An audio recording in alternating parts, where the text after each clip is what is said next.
Thank you very much, comrades. My name is Comrade Mlambo. I'm a revolutionary intellectual.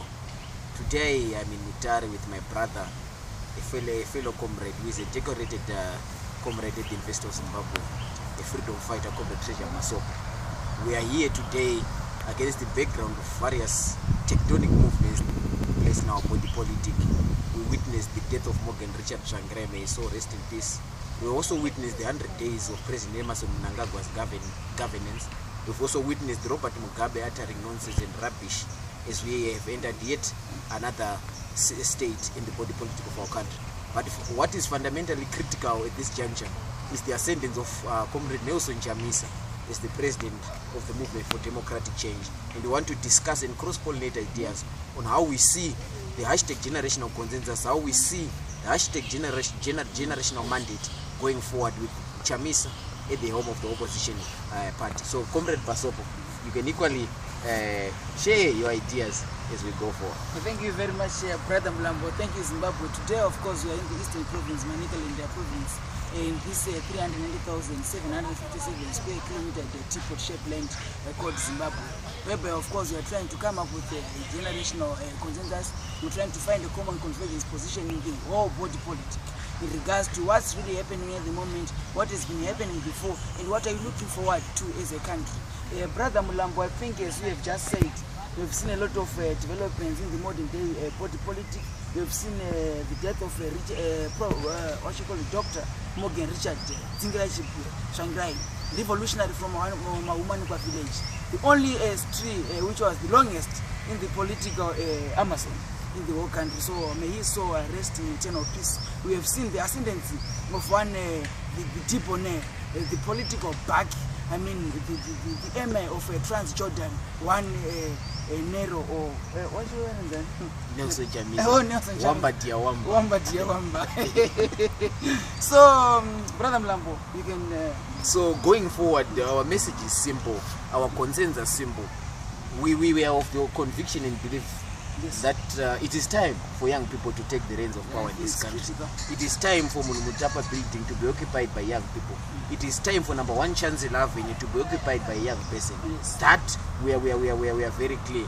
But the question is the ideological understanding behind our decision of the generational mandate and the generation is being young is not enough. It's not enough. By merely saying we are young, therefore we want political power, is not enough. But what is the alternative that we are offering to the present system that is governing our country? So I believe that Comrade Nelson Chamisa is a monumental and revolutionary task, a historical task at his hands, to either shape up or shape out, to either be a unifier or a divide, to either be a forward looker or a backward looker.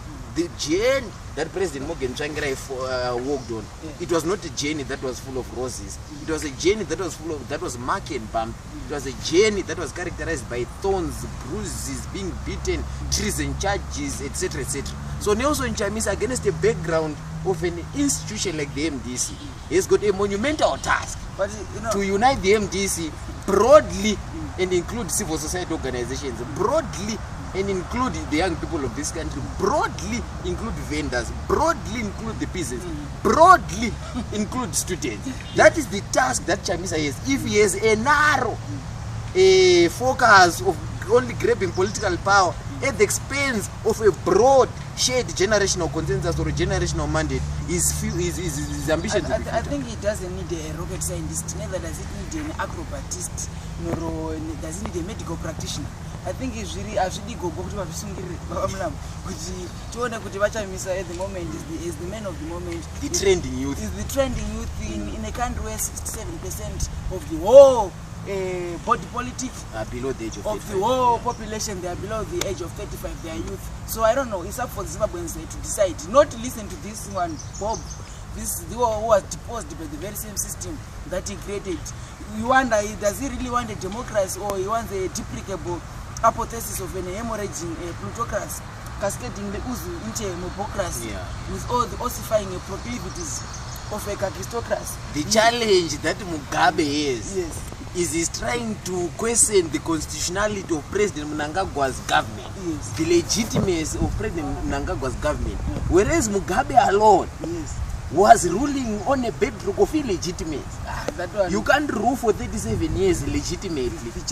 So he has got no moral standing, no political standing, no legal standing, no legitimate standing to challenge what happened on the 18th of November last year when millions of Zimbabweans said enough is enough to gerontocracy, enough is enough to nihilism, enough is enough to corruption, enough is enough to day-to-day suffering, enough is enough to a dynasty that after all was non-existent. So Mr. Mugabe, if you listen to this, or if Chatunga, when he's browsing the internet, if he comes across our cross-pollination of ideas, he should show you this video, and we are stating it categorically clear to you that you have no moral standing, no political standing, no legitimate standing to talk about democracy in this country when you yourself sputtered upon basic principles of democracy, which are freedom, justice and solidarity. You were violating our rights as a people. We felt naked under your rule. Mr. Mugabe, today you are just a chacharaki.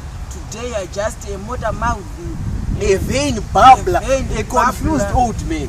Allow Mnangagwa and what he's trying to do to build the country. If President Mnangagwa loses the elections, which he promised to, that they will be free and fair, he has said that the UN is allowed to come in and observe. Commonwealth can come and observe. He depleted this country, he destroyed the country, he extirpated the country, he obliterated the economic standing. The sense of being Zimbabwean was taken from us by Robert Mugabe. If you go to South Africa, if you go to any foreign country, the moment you get at an airport, the first thing when they see your airport is, what they used to ask you is, how is Mugabe? We were being identified with Mugabe. We were not being identified as being Zimbabwe. So what the November 18 activities, or what the November 18 revolution managed to do, was to reinstate our identity as a people, was to reinstate our identity as Zimbabweans. What Mugabe and Grace and Jonathan Moyo and that clueless peasant from Mount Darwin, from Dante called Xavier Gazukwere, what they had destroyed for the past 37 years, we are beginning to reshape, we are beginning to rebuild. I think, Mlambo, with this type of our country and our constitutional system, our democracy enveloped in this kringam, we need to bring the focal biceps and the focal biceps together to find a common convergence position towards the construction of a country, towards the construction of that one which was once recognized as the bread basket of Africa. Jewel of Africa. I think in conclusion, Brother Mlambo, what do you need to say to the people of Zimbabwe? The conclusion is simple. The message is to the young people of this country. Those who have not yet registered to vote, when registered to vote, the destiny of our country is in your hands. The destiny of Africa is in the hands of young people. Africa and Zimbabwe in particular is in a transition. The transition is demographic.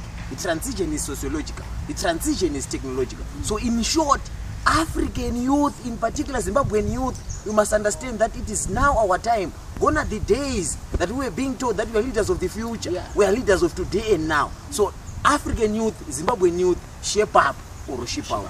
Thank you very much. In fact, Zimbabwe, what brothers have said, that's the summation. To all the youth who are vying for political office, let you not be driven by this gargantuan appetite and unquenchable thirst to loot and to steal from the people's coffers. It's high time getting to leadership for you to be servant leaders. So, like what Samora Machel would say, the struggle in Zimbabwe is a struggle. A luta continua, a luta contra ignorancia. Moi comrades moi, dignidade comendado, poa ligamente, evangelidade de moradas. Zimbabwe faradesa. Asante sana. Thank you very much. A luta.